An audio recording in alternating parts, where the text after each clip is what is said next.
Bonjour, buenos días a todos. Para mí es un honor poder presidir esta sesión en este acto tan importante para todos nosotros de la cooperación entre nuestro país y Francia. Esta primera sesión que tiene que ver con los temas que están relacionados con ciencia y educación y el necesario compromiso de los científicos con la educación y la sociedad.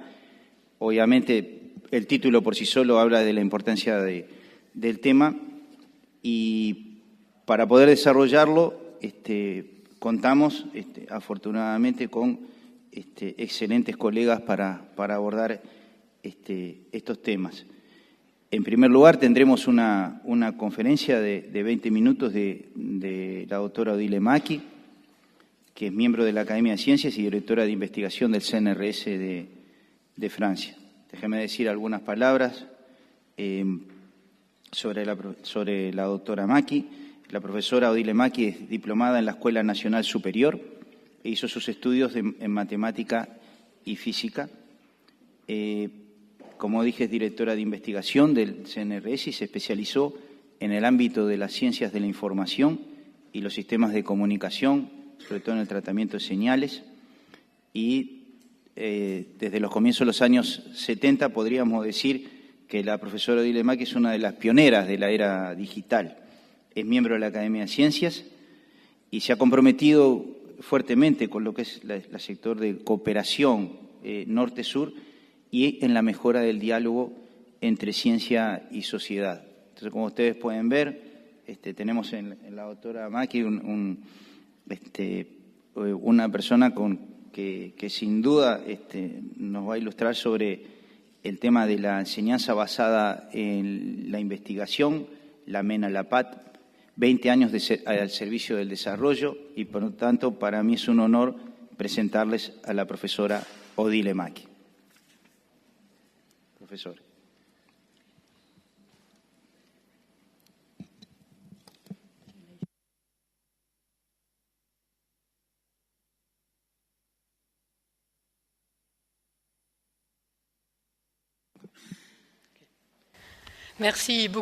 Muchas gracias, señor presidente.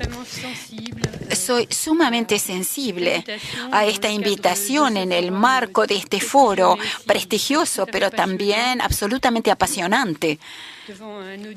Ante un auditorio tan distinguido con las personalidades políticas, científicas y universitarias de muy alto rango, que ya fueron mencionadas antes de mí. Muchísimas gracias por este honor y es también una alegría porque es un tema que me apasiona. Aquí yo estoy sustituyendo a una personalidad, Pierre Léna, una personalidad mundialmente conocido, que es el fundador de Con las manos en la masa. Y yo voy a exponer el trabajo que hace con modestia, pero con mucha tenacidad. Se llama entonces Con las manos en la masa, desde hace 20 años, y vamos a ver qué lugar ocupa en este foro.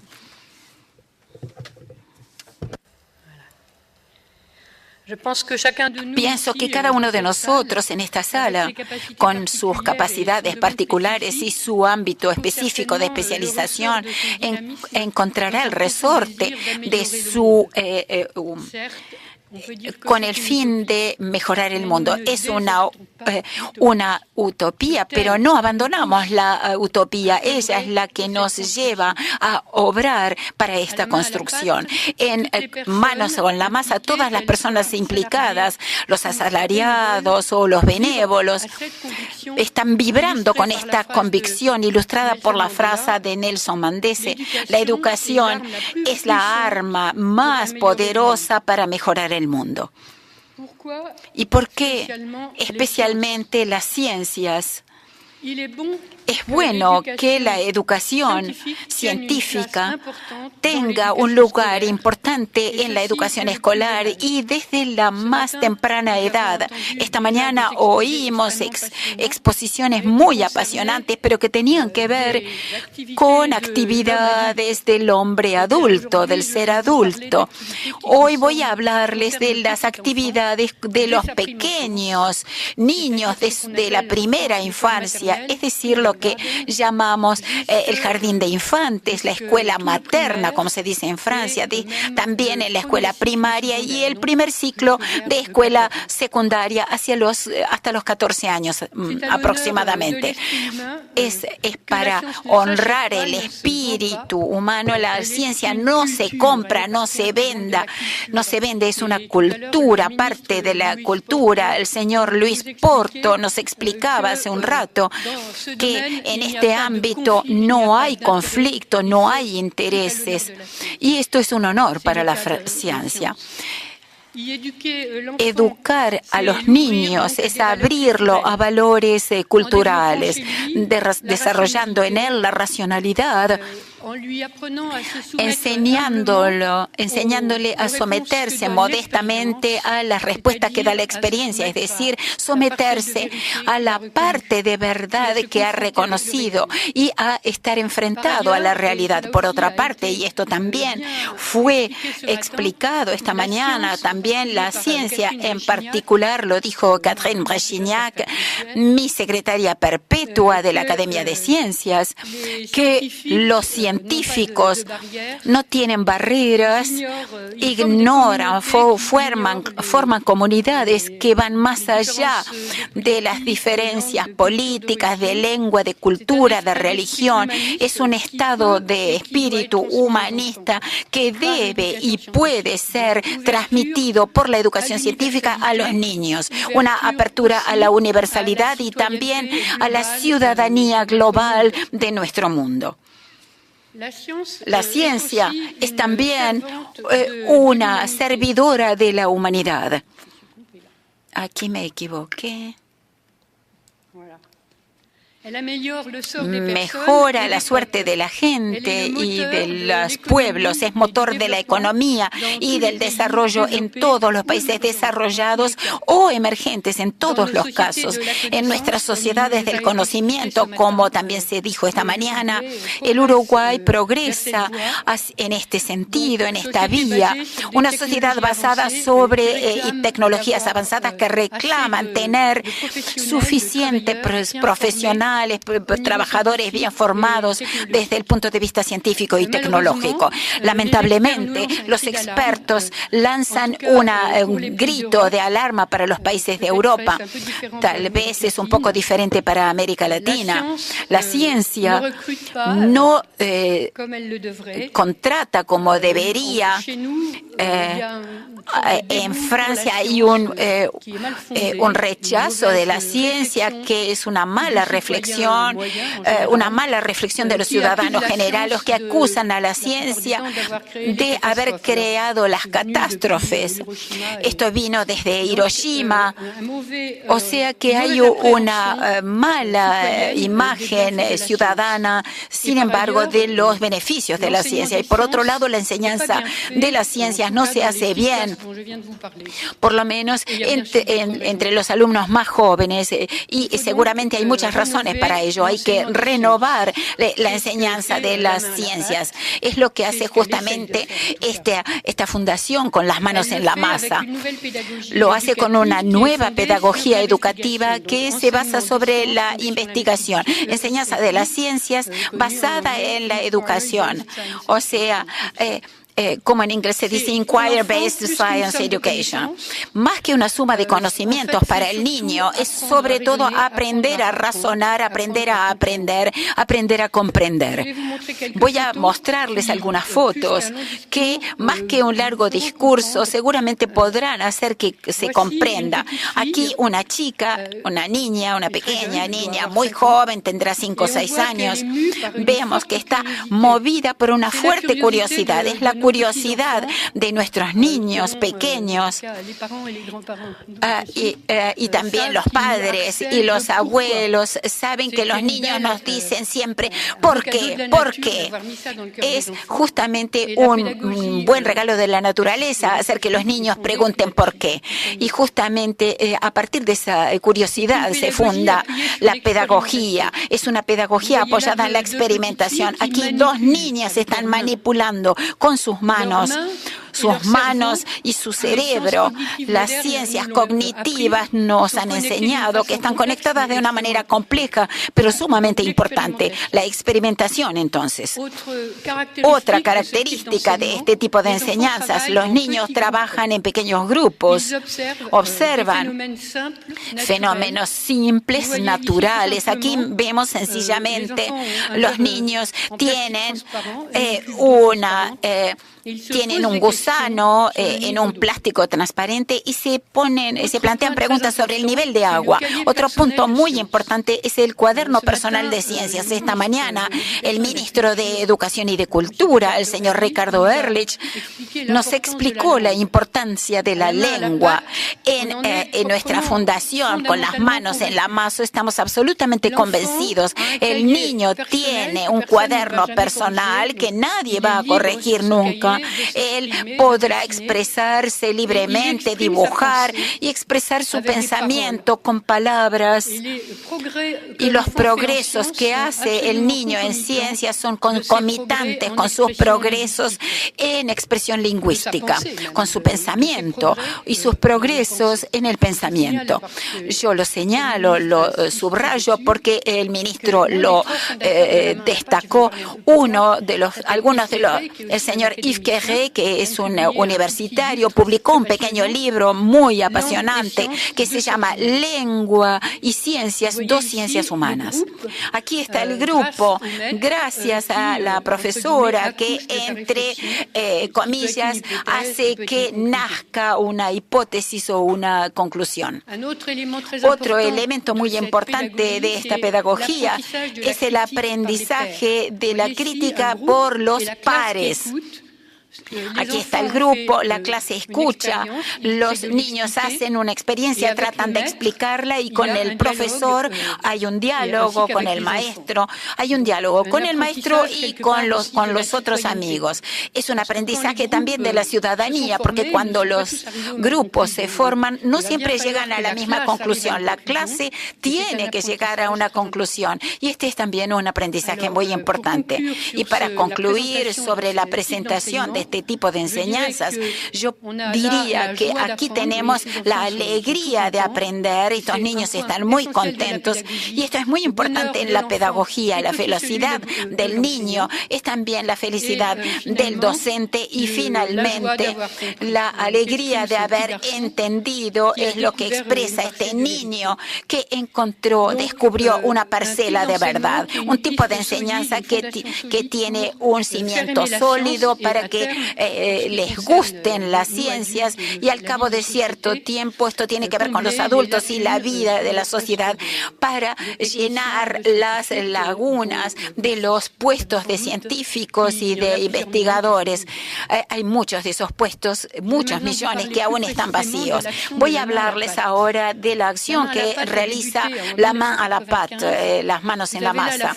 Empezó en 1984. Aquí tenemos la foto. Premio Nobel en 1992 de física. Georges Charpak era polonés, judío, debió emigrar por razones de seguridad en 1936 y a los 7 años se integró al sistema escolar francés que lo ayudó a convertirse en ese gran científico, ese hombre extraordinario. Y quiso, cuando tuvo esa recompensa internacional, poder dar una parte de lo que recibió recibió del premio a Francia. Y con dos otros académicos, Pierre Lénard y Yves Quéré, que también cité, hizo un diagnóstico que la enseñanza de las ciencias no era efectuada como se debía. Y en teoría estaba en el programa, en el currículum, pero solamente 3% de las clases lo hacían. Y aún así lo hacían de una manera incorrecta, de una manera frontal que no le interesaba a los niños. Los profesores no tenían la formación suficiente para esa enseñanza, no había material en las clases y por lo demás la ciencia viva estaba muy lejos. Los científicos no estaban involucrados. El programa de La Main à la Pâte trata de plantear un método pedagógico que dé solución a estos problemas. El voto unánime en 1995 para apoyar este proyecto permitió un apoyo fuerte del Ministerio de Educación Nacional y este apoyo indefectible está presente desde hace 20 años y otros ministerios se interesaron por el mismo.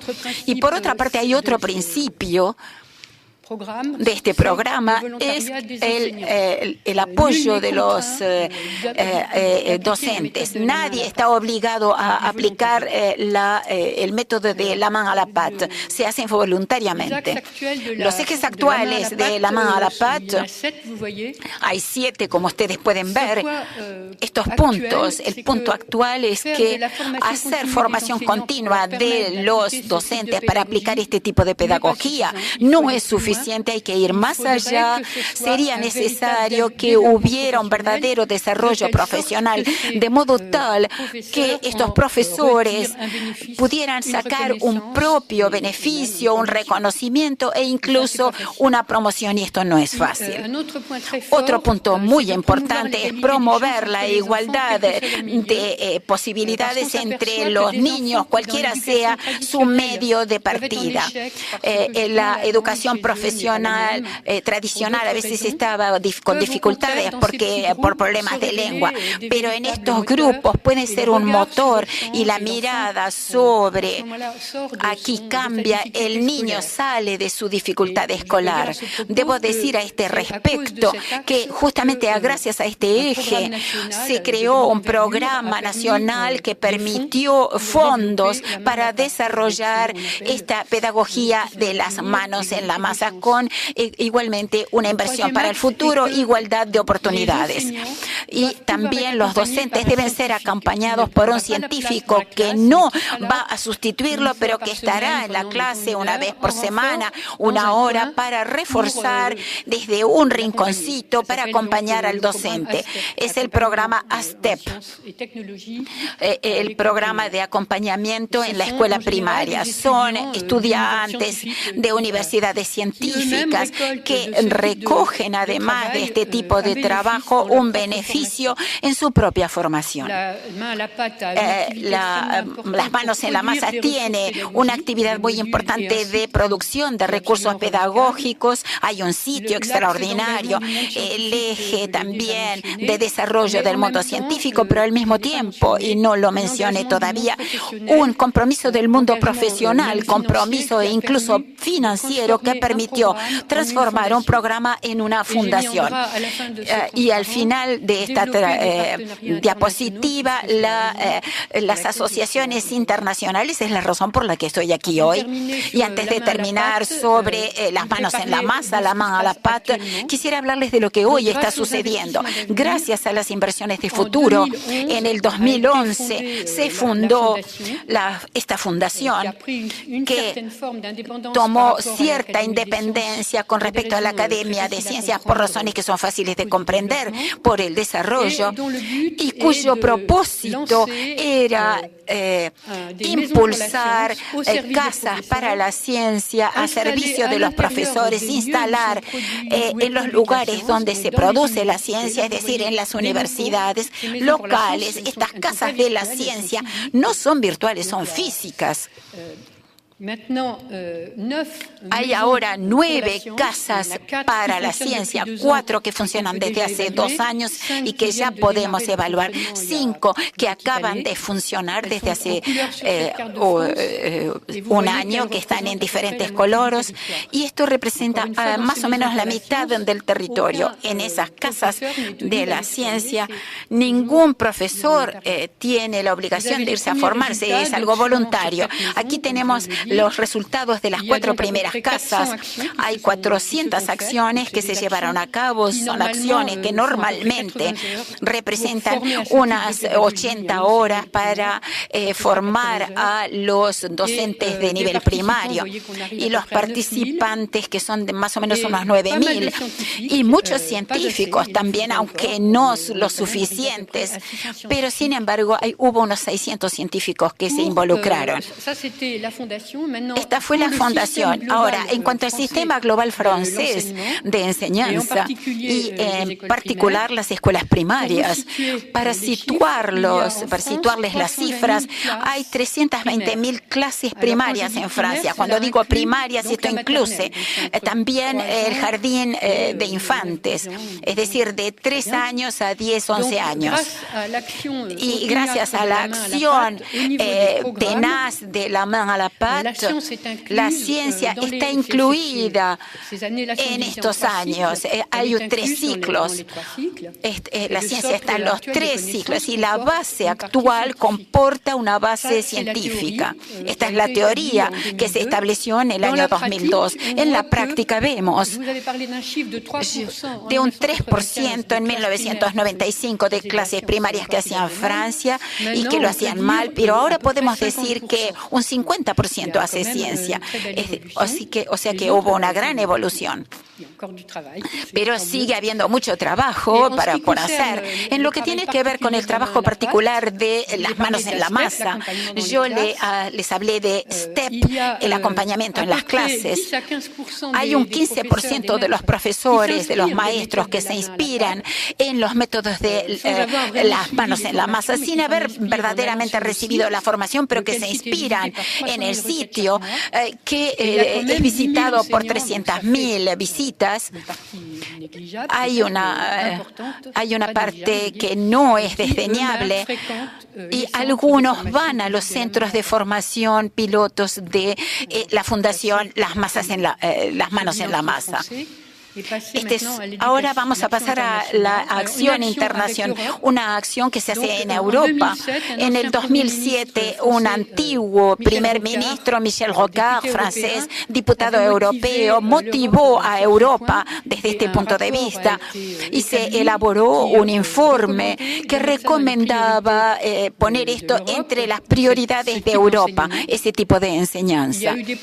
Hubo programas en el marco de FP6 y FP7, uno que se llama Polanyi y el otro que se llama Fibonacci. Eran programas internacionales como todos los programas europeos y todos fueron con el principal socio que era la Fundación Manos en la Masa. El último, que terminó en el 2013, tenía como principio difundir cada escuela, cada centro que ya tuviera una experticia. Esto fue a continuación de Fibonacci y fue seguramente una buena metodología. En lo que tiene que ver con los países en desarrollo, las manos en la masa desde hace mucho tiempo se preocupa, adapta la ayuda que puede aportar en función de las solicitudes de cada país y que son diferentes según las culturas y las estructuras y también las exigencias financieras. Pongo el problema de Haití, que tiene un enorme problema, y en lo que tiene que ver con América Latina, yo señalé las situaciones ya bien establecidas, ya hay 6. Hay una que está evolucionando, apareciendo con Bolivia y otra con Bolivia y otras colaboraciones. Argentina también, esto está en curso en este momento. Entonces, manos en la masa son que los socios que nunca son europeos europeos por lo general son países en desarrollo, vienen durante una semana a París a experimentar el método con formadores, capacitadores, profesores, y solo tienen que pagar su viaje. Todos los otros gastos son pagados en Francia. Y en el otro sentido, yo sé que el Uruguay ya envió a un participante y entonces la main à la pâte puede mandar formadores. 2.800 personas ya recibieron ese tipo de formación en el lugar. Cuando digo educadores, son formadores de formadores, no directamente profesores de nivel. Y también los pequeños científicos de Colombia. En lo que tiene que ver con el Uruguay, tengo muchas esperanzas de que se pudiera llevar a cabo una colaboración entre Manos en la Masa y las autoridades de la enseñanza. Manos en la Masa propone dos esquemas, uno para definir el plan estratégico local del país. Este es un punto absolutamente esencial, es lo que está en azul en esta diapositiva. Esto determina el éxito del proyecto piloto y luego, por supuesto, llevar a cabo una cooperación. Yo pienso que no será algo dificultoso desde el punto de vista estructural. Y las lecciones que podemos extraer es que antes de definir un plan piloto hay que evaluarlo y sería bueno evaluarlo con los formadores de la Fundación Manos en la Masa, que tienen una gran experiencia. Hay que impulsar la cooperación internacional y nacional, que también fue algo muy señalado a nivel intercontinental y regional. Esto es muy importante. Manos en la Masa tiene cooperaciones bilaterales, pero también le gusta trabajar mucho en red. Y la Asociación de Científicos es importante.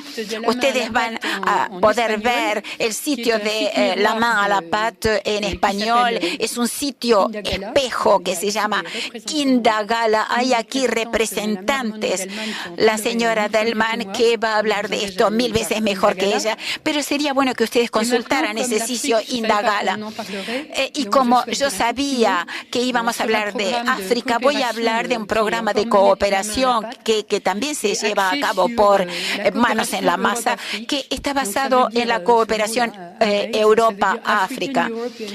Justamente se llama African European Mediterranean Academies for Science Education. Sí, o sea, academias mediterráneas, africanas y europeas para la ciencia y la educación.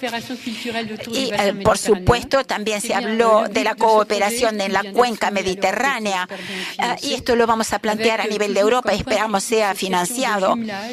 Y sería bueno que hubiera un hermanamiento para que varios países pudieran trabajar juntos. Era sencillamente una pequeña observación. Pienso que mi tiempo ya terminó. Seguramente les dejo mirar las conclusiones, seguramente irán más rápido de lo que yo puedo leer.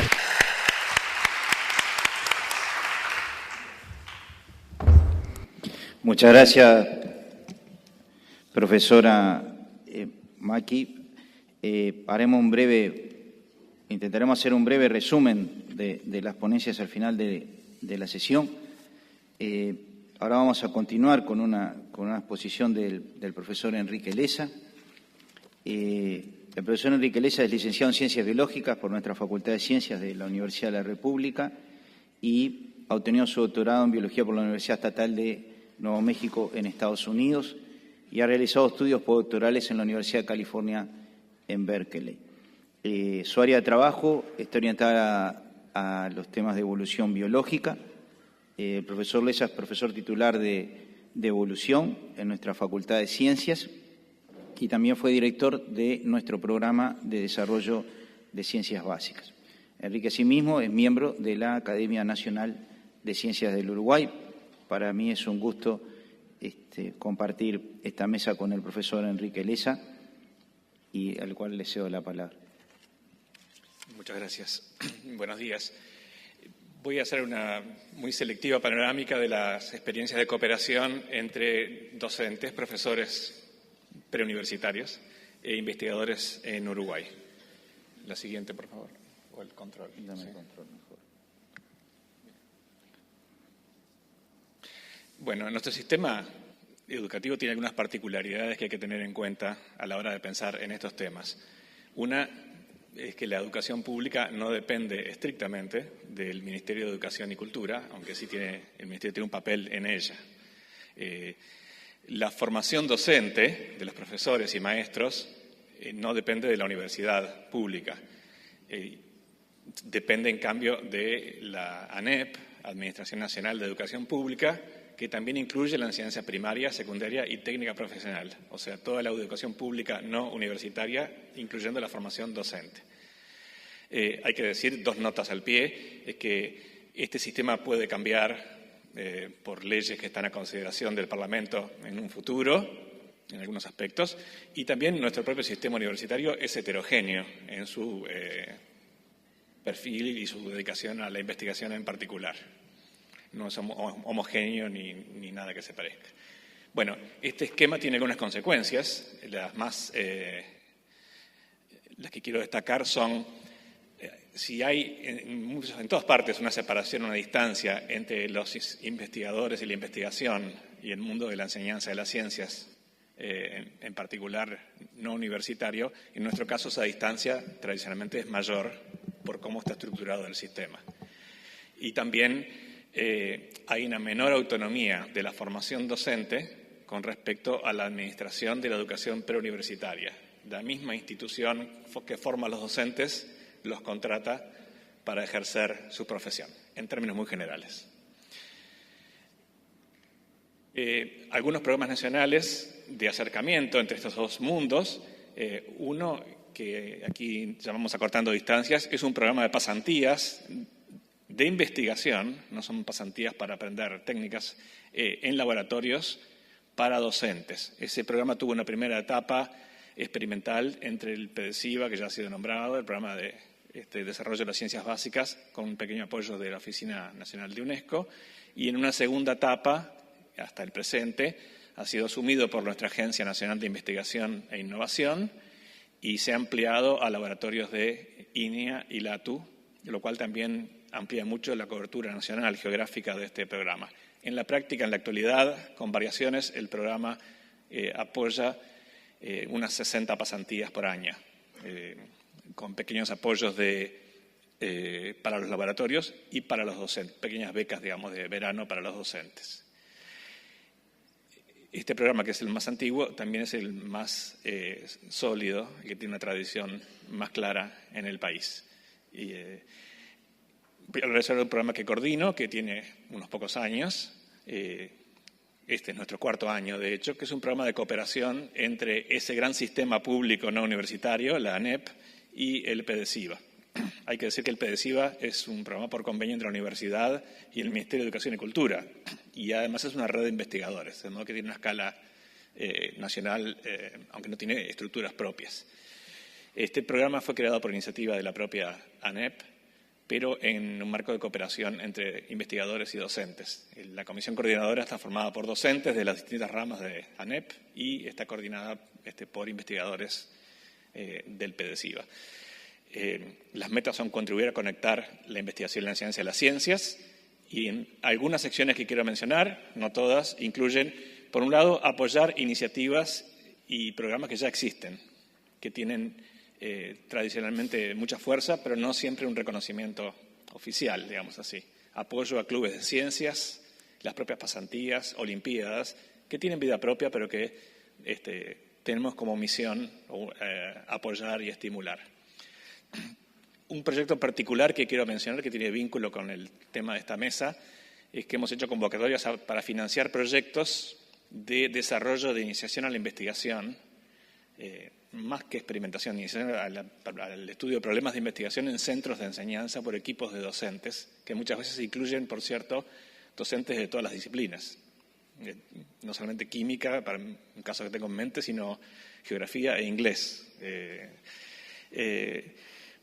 Para que tenga una idea, en este año convocamos para financiar hasta 20 de estos programas en todo el país. Recibimos 19 aspiraciones y financiamos 12. Estamos en una escala muy pequeña de trabajo y no necesariamente las demandas están firmemente establecidas. Talleres en laboratorios de PEDESIVA para docentes y otros programas o iniciativas que no voy a mencionar. En este breve panorama quiero hacer algunos comentarios finales que tienen que ver con un estado de situación en el cual debemos continuar actuando. Por un lado, habrán notado, la mayor parte de las experiencias, exceptuando algunas más masivas como los clubes de ciencias, son típicamente a escala muy pequeña. Por dos razones básicas, hay otras, pero las principales son, primero, la ubicación institucional. Este programa, por ejemplo, es un programa que yo le llamaría periférico, en el sentido que no está en los centros de decisión, es un programa oficial, pero no está en los centros de decisión de algunos de los principales problemas, aunque sí puede influir en cierta medida en ellos. Y la segunda razón es la escala del financiamiento, naturalmente que también marca un poco el impacto de un programa de este tipo. Estos programas identifican, validan, estimulan y difunden buenas prácticas, contribuyendo al nombre del programa a la cultura científica en alguna medida. Generan también buenos antecedentes de colaboración en campos bastante separados, donde el intercambio no siempre son muy fluidos. Pero no definen, por lo menos no directamente, los problemas centrales de la enseñanza de las ciencias, que son, por supuesto, la formación docente, inicial y continua, el currículum, los planes de estudio en sentido más general y la evaluación de los resultados de la educación. Adelante, Mágela, por favor. Buenos días. Voy a pedirla. Gracias. La idea es introducir un poquito rápidamente Plan Ceibal para los que no lo conocen. En realidad el Plan Ceibal surge como inclusión tecnológica y en este momento es un desafío de incluir la parte de pedagogía a la tecnología y en eso es lo que estamos en este momento. Surge como un plan de entregar una computadora a cada niño y estamos en desarrollo de otras tecnologías. Lo que se está intentando hacer es llevar la tecnología adaptada a los docentes de forma más fácil la integración de los docentes. Nosotros en toda esta experiencia de estos años, hemos visto que no hay solución sin pedagogía y tecnología en conjunto y que no hay más que situación en software de usuarios, sino también en las cosas de pedagogía que vamos a ver a continuación. Empezamos a trabajar con las siguientes plataformas y desafíos. Empezamos con la plataforma adaptativa de matemática. No están saliendo las gráficas, pero igual yo les cuento. La verde oscura es de 2013, la verde más clara es del 2014.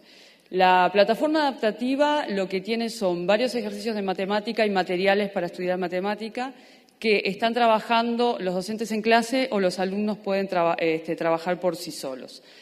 Tiene un determinado trayecto, un determinado ejercicio y según lo que va haciendo el alumno es donde la plataforma lo va dirigiendo a hacer nuevas actividades de matemática. Si se ve que el alumno necesita más apoyo, hay materiales de apoyo para que ellos puedan volver a leer en clase y trabajar con los docentes.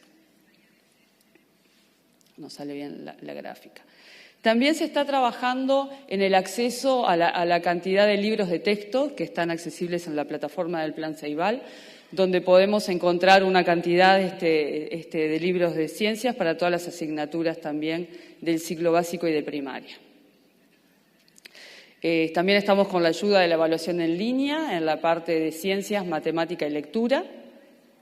Se ve el crecimiento de participación de los alumnos y lo que están usando los docentes para dicha evaluación. Mismo en el portal tenemos recursos educativos, tenemos objetos de aprendizaje realizados por un grupo de docentes que están trabajando para Ceibal, pero también hechos por los docentes uruguayos para que otros docentes los puedan utilizar. Videos de Khan Academy que tienen muchos de física y también de matemática. Videojuegos de matemáticas, videojuegos de ajedrez. Y también estamos en la parte ya que hablaban un poco hoy también de la parte de la enseñanza del inglés. En este año se llegó a 2.000 grupos en la enseñanza primaria. El año que viene se está pensando en llegar a 4.000 grupos, todos los estudiantes de cuarto y de sexto grado del país a nivel primario. Pero trabajando más en la parte de ciencias, y es en lo que estamos ahora en laboratorios digitales del Plan Ceibal, se está trabajando mucho más en la parte de lógica de programación. Desde el año 2011 se entregó masivamente a todos los liceos de ciclo básico, escuelas de tiempo completo, escuelas de tiempo extendido, a las escuelas de práctica que estamos terminando de entregar en este momento. Más o menos 6 kits por laboratorio de informática en el nivel de secundaria y las escuelas técnicas y 6 por cada una de las escuelas. Cuando empezamos a trabajar en robótica dijimos, bueno, robótica, pero ¿cómo? Robótica educativa, donde la robótica no sea solo el armado de algo y la programación, sino la integración con otras asignaturas que naturalmente física y matemática lo están integrando y poder hacer otras actividades que potencien esto. Esto es con capacitación continua de los docentes y con apoyo y seguimiento constante. ¿Cómo hacemos esto? La parte de los cursos, nosotros hicimos convenio con las facultades de ingeniería, tanto de la UDELAR como de la ORT, para la formación de estos docentes. Empezamos con cursos de 40 horas y después seguimos con cursos con ejemplo de clase para que puedan seguir trabajando. En la parte de seguimiento y la parte de apoyo constante, nosotros contamos con pasantes de las carreras de ingeniería de varias facultades del Uruguay y de carreras técnicas de la Universidad de la UTU. Estos estudiantes, estos pasantes, dan apoyo constante, visitan todas las instituciones, también les dan cursos y talleres de ejemplo a los docentes y muchas veces, para que los profesores se animen a trabajar en robótica, lo que se hace es trabajar en conjunto con el docente, que el docente aplica la parte pedagógica didáctica y nosotros enseñamos la tecnología en conjunto a los alumnos. A partir de este año se realizaron las Olimpiadas de Robótica, Programación y Videojuegos, donde el desafío que tenían que presentar los alumnos era para ciencias. Los alumnos de la escuela primaria era un sistema de riego donde tuvieron que investigar y llegar a un proceso para presentarse a la Olimpiada, y los alumnos de secundaria era el reciclaje. En la parte de programación estamos potenciando mucho lo que es Scratch, que es un lenguaje de programación bastante lindo para los alumnos porque permite animaciones.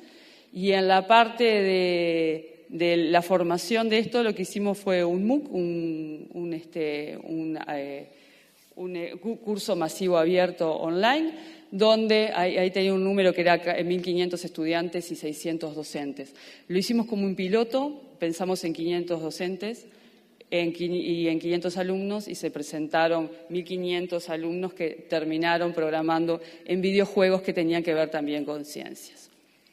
Esta es la cantidad de kits integrados y centros cubiertos por ahora, pero quiero detenerme un poquito en esto, que no sale bien la gráfica, pero nosotros, para identificar cómo están trabajando tanto en robótica como en sensores, como impresoras 3D, que también voy a hablar un poquito si me da el tiempo, son en niveles de apropiación.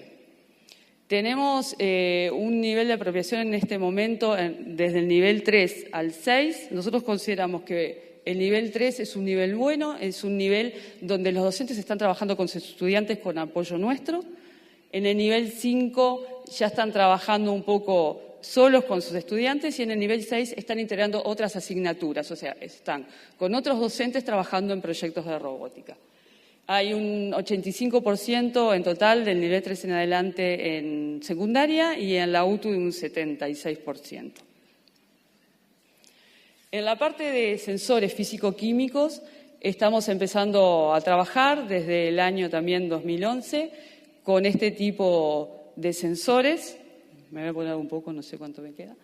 Empezamos a trabajar con Globilal y Neuloc, que son dos tipos de sensores que vimos que se adecuaban bastante a la parte de secundaria y de primaria. Los tenemos integrados entre los dos, pero también, así como en robótica, que no lo dije y lo voy a decir ahora también en sensores, estamos trabajando en la construcción de sensores de bajo costo y en robótica con la construcción con materiales de reciclaje.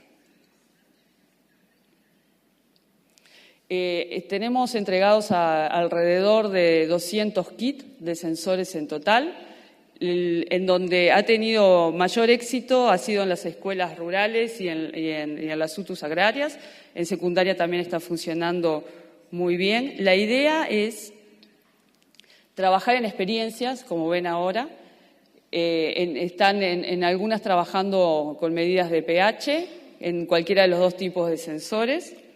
Se ha visto que se han integrado mucho como a las ferias de clubes de ciencias, trabajando tanto en sensores como en robótica, y en ferias de Ceibal y en ferias que ellos mismos realizan para presentar su trabajo.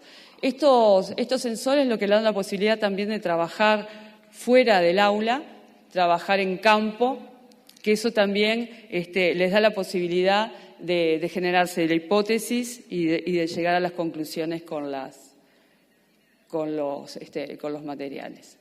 Tenemos varias experiencias, también vemos fotos de docentes y explicándole entre ellos y alumnos explicándole a los docentes, trabajos en huertas y experiencias en clase. En playas también, nosotros tenemos una actividad que se llama Verano Ceibal y todos los años hacemos actividades de trabajo en sensores en las playas. El tema de impresoras 3D. El tema de impresoras 3D es que se ha integrado bastante con el tema de ciencias también. Tanto impresoras 3D como sensores, lo que hay que hacer es presentar proyectos que tengan que ver con algún proyecto de centro para obtener este tipo de tecnología. En este momento hay 50 centros que ya tienen la impresora 3D, que han integrado en su mayoría trabajo con ciencias y trabajando en redes con otras instituciones y con otros liceos o UTUs o escuelas de la zona. Esto es, para ir terminando, digo, a modo de ejemplo, es una molécula sacarosa hecha por por el liceo número 1 de Artigas. Y esto no fue la impresión por la impresión, fue un trabajo de investigación y de trabajo con los docentes de biología. Y a otro modo de ejemplo es cómo llegaron a la construcción de modelos de matemáticos, estos del Liceo 10 de Montevideo, y cómo llegaron al trabajo final con los alumnos también. Muchas gracias. Pero yo destaco también de la forma en la que está presentada la iniciativa de la profesora Maki, en cuanto al significado que la educación científica tiene a través de lo que ella nos ha transmitido en cuanto a la tolerancia y la transmisión de valores en una sociedad que a su vez la ciencia juega un papel muy importante como motor de desarrollo de los pueblos y de un desarrollo armónico. Entonces, la MENA de la PAD lo que plantea es un nuevo paradigma de la forma de enfocar una pedagogía educativa y basada en cuestiones que son muy importantes, sobre todo en las edades iniciales de las cuales ella hablaba, como tiene que ver con los temas de la indagación y de la curiosidad, ¿no? Por ejemplo, veíamos que los niños llevan un cuaderno personal de ciencia, pero que a su vez,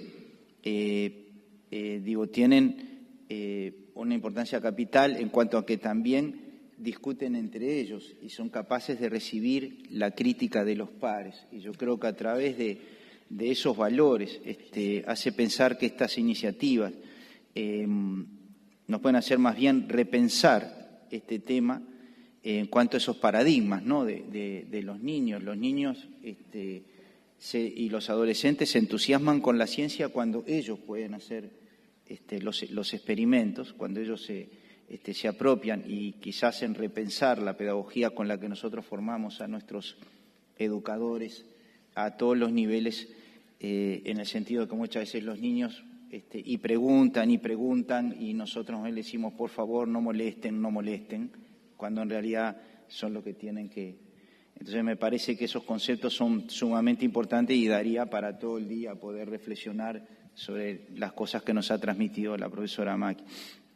El profesor Enrique Leza basó su ponencia entre la distancia que hay entre la investigación y la enseñanza de las ciencias. Creo que es un tema capital para el futuro en nuestro país. Por un lado, porque no se pueden formar científicos sin científicos en actividad y no se pueden formar los educadores si no se acortan las distancias que existen entre algo que va de suyo y que va unido, que es la investigación junto con la enseñanza de las ciencias. El profesor les hablaba de algunos programas, como Acortando Distancias, el programa Prociencias, que ha sido muy importante. He de destacar aquí actividades muy importantes que compartimos todos los uruguayos y que apoyamos muchísimo por parte del Ministerio de Educación y Cultura. Yo quisiera destacar especialmente el excelente programa que son los clubes de ciencias y la importancia que eso tiene, yo creo, para nuestros niños y nuestros adolescentes. Pero como bien decía el profesor Leza, la mayor parte de estas experiencias, el profesor Leza las establecía ya entre comillas como periféricas, es decir, no están en el núcleo no solo en cuanto a su situación institucional, sino también de su financiación. Y por lo tanto tienen pocas posibilidades de hacer un aporte real a los temas centrales como es el futuro de la formación de nuestros educadores.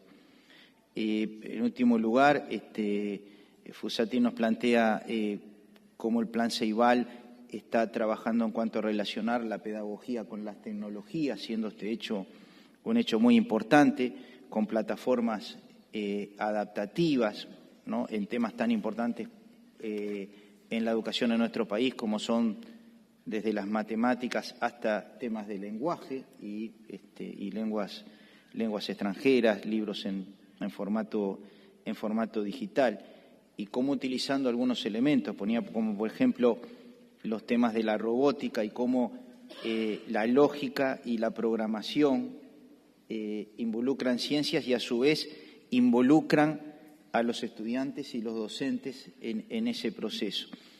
También aquí se subraya muy fuertemente la importancia que tiene el tema de la indagación, es decir, que los estudiantes no son simplemente espectadores ante una pantalla, y quisiera destacar también los estudios que se hacen en cuanto a los niveles de apropiación, porque la apropiación de todo esto en cualquiera de las iniciativas que hemos tratado esta mañana tienen una importancia capital, porque o hay una apropiación social de la ciencia o es muy difícil que la ciencia crezca y alcance los niveles que debe alcanzar en nuestra sociedad. Por lo tanto, no me queda más que agradecer a los expositores por sus excelentes presentaciones y a ustedes por participar de la mesa en el día de hoy. Muchas gracias a todos. Asuntos Públicos. Para conocer mejor, para saber más.